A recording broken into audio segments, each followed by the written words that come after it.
ಎಲ್ಲರೂ ಭಯಂಕರ ಸ್ವರೂಪಿಗಳು. ಯಾರು ಅಂತ ಗೊತ್ತಾಗಲಿಲ್ಲ. ಕೈಲಾಸದ ಧರ್ಮದೇವತೆಗಳು ನಾವು. ತಮ್ಮ ಶುಭನಾಮ ಕುಮಾರಸ್ವಾಮಿ. ಅಮ್ಮ ಕನ್ಯಾಕುಮಾರಿ. ನಿಮ್ಮೆಲ್ಲರ ನೇತಾರ ಯಾರು?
ಧರ್ಮದೇವ, ನೀವೆಲ್ಲರೂ ಸೇರಿ ಆರ್ಭಟಿಸುತ್ತಿರುವುದನ್ನು ಕಂಡರೆ ಪ್ರಳಯವೇ ಸಂಭವಿಸಿದರು ಎಂಬ ಹಾಗೆ ಕಾಣ್ತಾ ಇದೆ. ಎಲ್ಲರೂ ಸಿಟ್ಟುಕೊಂಡಿದ್ದೀರಿ, ಸೃಷ್ಟಿಯನ್ನು ಸುಡುವುದಕ್ಕೆ ಹೊರಟಿದ್ದೀರಿ. ಯಾಕೆ ಅಂತ ಕೇಳಬಹುದೇ?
ಏನು ಮಾಡುವುದಕ್ಕೆ ಸಾಧ್ಯ ಇದೆ?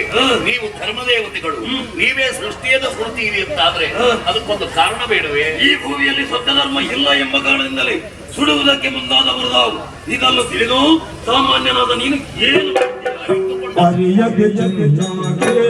ಮನುಜನ ಚರಿತವ ಮನುಜನ ಚರಿತವ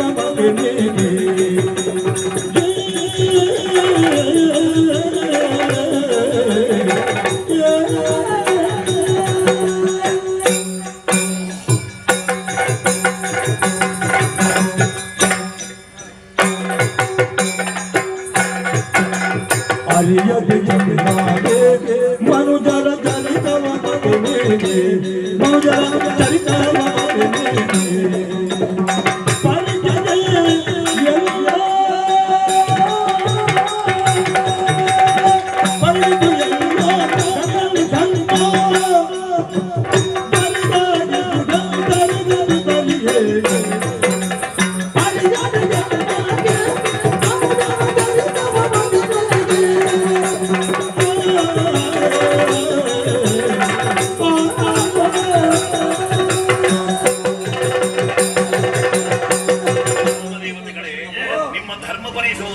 ಕಾರ್ಯ ಪೂರ್ಣವಾಗಲಿಲ್ಲ ಎನ್ನುವುದು ನನ್ನ ಅಭಿಪ್ರಾಯ. ಯಾಕೋ? ಎಲ್ಲಿಯೂ ಕೆಲವು ಕಡೆಯಲ್ಲಿ ಶೋಧಿಸಿದ್ರೆ ಸಮಷ್ಟಿಯಲ್ಲಿ ಧರ್ಮಗ್ಲಾನಿ ಆಯಿತು ಎಂಬ ಹಾಗೆ ಭಾವಿಸಿಕೊಂಡು ಹೀಗೆ ಸುಡುವುದಕ್ಕೆ ಮುಂದಾಗಿದ್ದೀರಿ. ದೇವ, ಈ ಭೂಮಿ ಸ್ಥಿರವಾಗಿ ನಿಂತಿದೆ ಯಾವ ಆಧಾರದಿಂದ? ಸತ್ಯ ಧರ್ಮದ ಆಧಾರದಿಂದ. ಆಕಾಶ ತನ್ನ ಕಕ್ಷೆಯಲ್ಲಿಯೇ ಇದೆ ಯಾವ ಆಧಾರದಿಂದ? ಸತ್ಯ ಧರ್ಮ. ಭೂಪ್ರಳಯ ಆಗಲಿಲ್ಲ, ಆಕಾಶ ಕೆಳಗೆ ಬೀಳಲಿಲ್ಲ, ಸಮುದ್ರ ಮೇಲೆ ಬೀಳಲಿಲ್ಲ, ಎಲ್ಲವೂ ಯಥಾಸ್ಥಿತಿಯಲ್ಲಿ ಇದೆ ಎಂದ ಮೇಲೆ ಈ ಭೂಮಿಯಲ್ಲಿ ಸತ್ಯ ಧರ್ಮಗಳು ಉಳಿದಿದೆ ಅಂತ ಅರ್ಥವಲ್ಲವೇ? ಸತ್ಯ ಧರ್ಮಗಳು ಇದೆ ಎಂದು ಹೇಳಿದ್ರೆ ಸಾಲದು, ಎಲ್ಲಿದೆ ಹೇಗಿದೆ ಎಂಬುದನ್ನು ತೋರಿಸಿಕೊಡ. ಅಲ್ಲಿ ನೋಡಿ, ಸತಿನಾಡಿಯಲಿ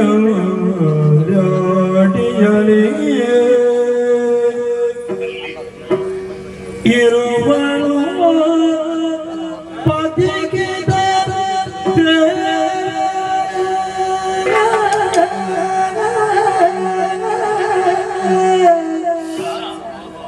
ಸತಿನಾಡಿಯಲಿ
ಧರ್ಮಾತ್ಮರು ಎಲ್ಲಿದ್ದಾರೆಂದು ತೋರಿಕೊಡುವ ಬದಲು ಈ ಸ್ಥಳ ಪರಿಚಯವನ್ನು ನಿಮಗೆ ಮೊದಲಾಗಿ ಮಾಡಿಕೊಡುತ್ತೇನೆ. ಆ ನೇತ್ರಾವತಿ ನದಿಯಿಂದ ಈ ಕಡೆಗೆ ಇರುವ ಈ ಊರಿನ ಹೆಸರು ಉಡುಮಪುರ ಅಂತ. ಈ ಸ್ಥಳವನ್ನ ಹಾಲುಗಡಕ ಅಂತ ಕರೆಯುತ್ತಾರೆ. ಅದು ಅಲ್ಲಿ ದೊಡ್ಡದೊಂದು ಮನೆ ಕಾಣ್ತಾ ಇದೆಯಲ್ಲ, ಆ ಮನೆಗೆ ನೆಲ್ಯಾಡಿ ಬೀಡು ಅಂತ ಹೆಸರು. ಈ ನಾಡಿನ ಒಡೆಯರಿದ್ದಾರೆ ಬಿರುಮಣ ಮಲ್ಲಾಳರು, ಜೈನ ವಂಶೀಯರು. ತಮ್ಮ ಧರ್ಮವನ್ನ ನಿಷ್ಠೆಯಿಂದ ಆಚರಿಸಿಕೊಂಡು ಪರರ ಧರ್ಮವನ್ನು ಅಷ್ಟೇ ಗೌರವದಿಂದ ಕಾಣಿಸ್ತಾ ಸರ್ವಧರ್ಮ ಸಮನ್ವಯಕಾರರಾಗಿ ಈ ನಾಡಿನ ಒಡೆಯರಲ್ಲಿದ್ದಾರೆ. ಅರಸಲಾಗಿ ತನ್ನ ಧರ್ಮವನ್ನು ಉಳಿಸಿಕೊಂಡಿದ್ದಾರೆ, ಸ್ತ್ರೀ ಧರ್ಮವನ್ನು ಉಳಿಸಿಕೊಂಡವರಿದ್ದಾರೆ. ಯಾರು? ಒಡೆಯರ ಮಡದಿ ಅಮ್ಮುದೇವಿಯವರು ಪತಿಯ ಹಿತವನ್ನೇ ಬಯಸಿಕೊಂಡು ಸದಾ ಪತಿ ಸೇವೆಯನ್ನ ಮಾಡುತ್ತಾ ಹಿರಿಯರಿಗೆ ಮಗಳಂತೆ, ಕಿರಿಯರಿಗೆ ತಾಯಿಯಂತೆ, ಸಮಾನರಿಗೆ ಸೋದರಿಯಂತೆ ಈ ಊರ ನಾರಿಯರಿಗೆಲ್ಲ ಆದರ್ಶವನಿತೆಯಾಗಿ ಆ ಮನೆಯನ್ನು ಬೆಳಗುತ್ತಾ ಇದ್ದಾರೆ. ಇಬ್ಬರೇ ಒಬ್ಬ ಮಗನಿದ್ದಾರೆ. ಏನು ಹೆಸರು? ಕುಮಾರಯ್ಯ. ಸಣ್ಣವನು ದೊಡ್ಡವನು? ವಯಸ್ಸಿನಲ್ಲಿ ಸಣ್ಣವರೇ, ಆದರೆ ಈ ಸಣ್ಣ ವಯಸ್ಸಿನಲ್ಲಿ ಬಹುದೊಡ್ಡ ಗುಣಗಳನ್ನ ಅವರಲ್ಲಿ ಕಾಣುವುದಕ್ಕೆ ಸಾಧ್ಯವಾಗುತ್ತದೆ. ಅವರ ಗುಣ ನಡತೆಗಳನ್ನೆಲ್ಲ ಕಂಡದ್ದಾದರೆ ಮುಂದೊಂದು ದಿನ ಧರ್ಮಾಧಿಕಾರಿಯಾಗುವಂತಹ ಸರ್ವ ಲಕ್ಷಣಗಳು ಆ ಕುಮಾರಯ್ಯನಲ್ಲಿವೆ. ಆಮೇಲೆ ನಾಡಿನವರೆಲ್ಲ ಎಲ್ಲರೂ ಅಣ್ಣ ತಮ್ಮಂದಿರ ಹಾಗೆ ಬದುಕ್ತಾ ಇದ್ದಾರೆ. ಬಡವರು ಭಿಕ್ಷುಕರು ಇದ್ರೆ ಅಂಥವರನ್ನ ಮನೆಗೆ ಕರ್ಕೊಂಡು ಹೋಗಿ ಗುಣಪಡಿಸಿ ಉಪಚರಿಸಿ ಮನೆಯ ಮಕ್ಕಳಂತೆ ಕಾಣುವ ಉದಾರ ಗುಣವಂತರು ಈ ಕುಡುಮಪುರದ ಜನಗಳು. ಅಲ್ಲ ಸರಿ, ಇಲ್ಲಿ ಅಧಿಕಾರಿಯನ್ನು ಬಹಳ ಹೊಗಳಿಸಿಲ್ಲ, ಅವರಿಗೂ ನಿನಗೇನಾದ್ರೂ ಸಂಬಂಧ ಉಂಟಾ? ಸಂಬಂಧ ಏನಿಲ್ಲ. ಮತ್ತೆ ಹೊಗಳ್ತಿ? ನಾನು ಅವರ ಮನೆಯ ಆಡು. ಹೊಗಳದವರೇ ಹಾಳು. ತಿಲಗವರು ಒಡೆಯರಾದ ಕಾರಣ ಹೊಗಳ್ತಿದ್ದೆಯೇ ಹೊರತು ನಾವಂತೂ ನಂಬುವ ಸ್ಥಿತಿಯಲ್ಲಿಲ್ಲ. ಇಂತಹ ಮಾತಾಡುವುದರ ಬದಲು ಮಾಡಿ ಹೊಟ್ಟೆಯ ಪಾಡಿಗಾಗಿ ನಾನು ಅವರನ್ನ ಹೊಗಳುತ್ತಾ ಇಲ್ಲ. ನಾನು ಹೇಳಿದ ಇಷ್ಟು ವಿಷಯಗಳು ಆ ಶಿವನಾಡೆಯಾಗಿಯೂ ಸತ್ಯವಾಗಿದೆ. ಹಾಗಾದ್ರೆ ಅವರ ಪರೀಕ್ಷೆ ಮಾಡ್ತೇವೆ. ತಡೆಯಿರಿ, ತಡೆಯಿರಿ.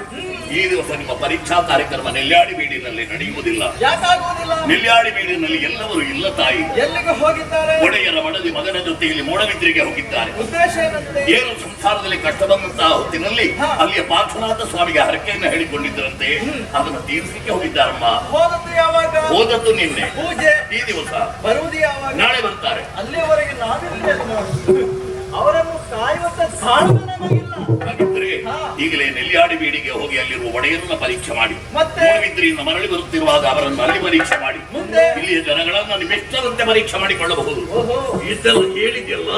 ನಿನ್ನ ಹೆಸರು ಅಣ್ಣಪ್ಪ. ಅಣ್ಣಪ್ಪ.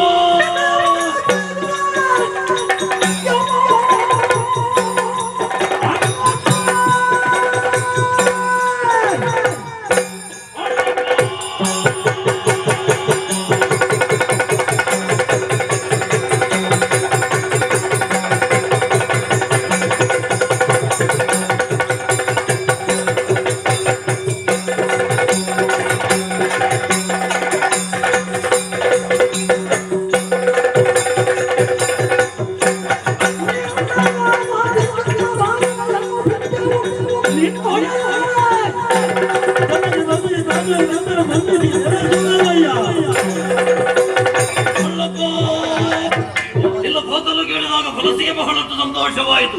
ಈ ಭೂಮಿಯಲ್ಲಿ ಸುಡುವಂತಹ ಕಾರ್ಯವನ್ನು ಸ್ವಲ್ಪ ಹೊತ್ತಿನ ಮಟ್ಟಿಗೆ ತಡೆ ಹಿಡಿದು ನಿನ್ನ ಒಡೆಯರನ್ನು ಪರೀಕ್ಷಿಸುವುದಕ್ಕಾಗಿ ಮುಂದುವರಿಯುತ್ತೇವೆ. ಚೆನ್ನಾಗಿ ಪರೀಕ್ಷೆ ಮಾಡ್ತೇವೆ. ಆ ಸಂದರ್ಭದಲ್ಲಿ ಅವರು ಸತ್ಯಾತ್ಮರ ಧರ್ಮಾತ್ಮರೆಂಬ ಹಾಗೆ ನಮಗೆ ಕಂಡು ಬಂದರೆ ಅವರ ಮೂಲಕ ಧರ್ಮವನ್ನು ಬೆಳಗುವುದಕ್ಕಾಗಿ ನೆಲ್ಯಾಡಿ ಬೀಡಿನಲ್ಲಿ ಧರ್ಮದೇವತೆಗಳಾಗಿ ನೆಲೆಯೂರುತ್ತೇವೆ. ಭೂಮಿಯ ಭಾಗ್ಯ.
ನಿನ್ನ ಒಡೆಯರಲ್ಲಿಗೆ ಒಡೆಯರನ್ನು ಚೆನ್ನಾಗಿ ಪರೀಕ್ಷೆ ಮಾಡ್ತೇವೆ. ಸತ್ಯ ಧರ್ಮಗಳವರಲ್ಲಿ ಇಲ್ಲ ಎಂದು ಕಂಡು ಬಂದರೆ ನಾವು ಸುಮ್ಮನೆ ಇರುವವರಲ್ಲ, ಸುಮ್ಮನೆ ಬಿಡುವವರಲ್ಲ. ಈ ಭೂಮಿಯನ್ನು ಸುಡುವ ಬದಲು ನಿನ್ನ ಒಡೆಯರಿಗೆ ನಾನಾ ವಿಧವಾದಂತಹ ಶಿಕ್ಷೆ ಒಳಪಡಿಸ್ತೇವೆ.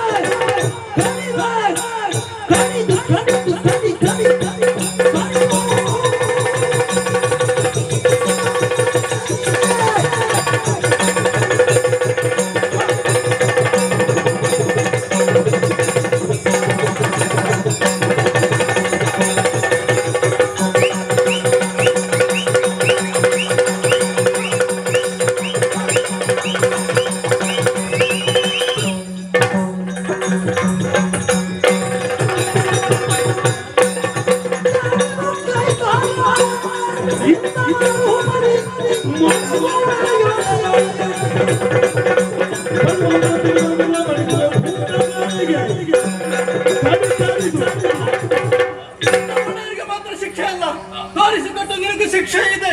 ನಿನ್ನನ್ನು ನಾವು ಸುಮ್ಮನೆ ಬಿಡುವುದಿಲ್ಲ. ನಿನ್ನ ಕೈ ಕಾಲನ್ನು ಮಾಡಿದ್ದೇವೆ. ನಿನ್ನ ದೇಹದ ಮಾಂಸವನ್ನು ಕೆತ್ತು ಬೇರೆ ಇಡುತ್ತೇವೆ. ಆ ನಂತರ ತಲೆಯನ್ನು ಕತ್ತರಿಸಿ ತಲೆಯನ್ನೇ ಪಾತ್ರೆಯನ್ನಾಗಿಸಿ ನಿನ್ನ ದೇಹದ ಮಾಂಸವನ್ನು ಆ ಪಾತ್ರೆಗೆ ತುಂಬಿಸಿಕೊಳ್ಳುತ್ತೇವೆ. ಕೈ ಕಾಲನ್ನು ಇಂದ ರೂಪದಿಂದ ಬಳಸಿಕೊಂಡು ಮಾಂಸವನ್ನು ಚೆನ್ನಾಗಿ ಬೇಯಿಸಿಕೊಳ್ಳುತ್ತೇವೆ. ಆ ನಂತರ ರಕ್ತ ಮಾಂಸಕ್ಕೆ ಕಾಯುವಂತ ಭೂತ ಗಣಗಳಿಗೆ ಔತಣ ನಾವು ಮಾಡ್ತೇವೆ.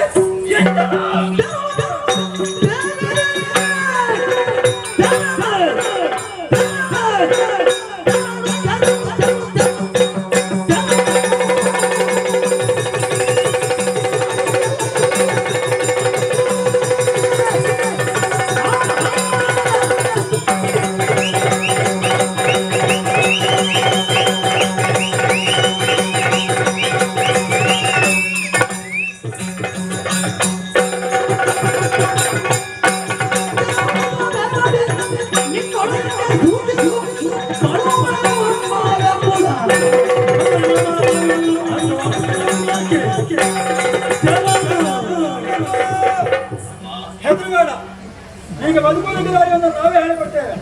ನಿಮಗೆ ಸಿಟ್ಟು ಬರಲಿಲ್ವೇ? ಬಂದಿತ್ತು, ಮತ್ತೆ ಹಾಗೆ ಕಾಣಿಸುತ್ತಲೇ ಇಲ್ಲ. ತಾಳ್ಮೆ ತಂದುಕೊಂಡದ್ದು. ಕಾರಣ ಸಿಟ್ಟಿನಿಂದ ಯಾವ ಪ್ರಯೋಜನ ಇಲ್ಲ ಅಂತ ಗೊತ್ತಾಗಿದೆ. ಸಿಟ್ಟು ಬಂದ್ರೆ ಅನರ್ಥವೇ ಆಗುವುದಿಲ್ಲ ಕಡೆಯಲ್ಲಿ. ಹಾಗಾಗಬಾರ್ದು ಅನ್ನೋ ಉದ್ದೇಶಕ್ಕಾಗಿ ನಿನ್ನಲ್ಲೊಂದು ಎಚ್ಚರಿಕೆಯ ಮಾತು. ಹೇಳಿ. ಈ ಕ್ಷಣ ಇಲ್ಲಿಂದ ಹೋಗು. ಎಲ್ಲಿಗೆ? ನಿನ್ನೊಡೆಯರಲ್ಲಿಗೆ ಹೋಗಿ ಒಂದು ವಿಷಯ ಸೂಚಿಸಬೇಕು. ಏನಂತ? ಧರ್ಮಶೋಧನ ಕಾರ್ಯನಿಮಿತ್ತ ಧರ್ಮದೇವತೆಗಳು ನಿಮ್ಮಲ್ಲಿಗೆ ಬರಲಿದ್ದಾರೆ. ನಿರಂತರವಾಗಿ ದಾನ ಧರ್ಮಾದಿಗಳು ಸಾಗುತ್ತಾ ಇರಬೇಕು. ಹೀಗನ್ನು ಮೊದಲಾಗಿ ಎಚ್ಚರಿಸಬೇಕು. ಅದು ಮೊದಲೇ ಅಂಕೆ ತಿಳಿಸೋದು. ನಾವು ಹೀಗೆ ಬರುವುದಿಲ್ಲ, ನಾಳೆ ಯಾವ ರೀತಿ ಬರ್ತೇವೆ ಅಂತ ನಮಗೆ ಗೊತ್ತಿರುವುದಿಲ್ಲ. ಹಾಗಾಗಿ ಸಂದರ್ಭಾನುಸಾರ ನಾವು ರೂಪಧಾರಣೆ ಮಾಡಿಕೊಂಡು ಬರುವುದು. ಓಹೋ. ಹಾಗಾಗಿ ಅಲ್ಲಿ ಒಂದೊಮ್ಮೆಗೆ ನಮ್ಮ ಪಾಲಿಗೆ ಸೋಲಾಯಿತು ಅಂತಾದರೆ ಲೋಕೋದ್ಧಾರಕ್ಕಾಗಿ ಅಲ್ಲಿ ನೆಲೆಯಾಗಿರುತ್ತೇವೆ. ಇಷ್ಟು ವ್ಯವಸ್ಥೆ ನಿಂದಾಗಬೇಕು. ಹೋಗು, ಎಚ್ಚರಿಸು, ಸಾರಿ ಹೇಳು.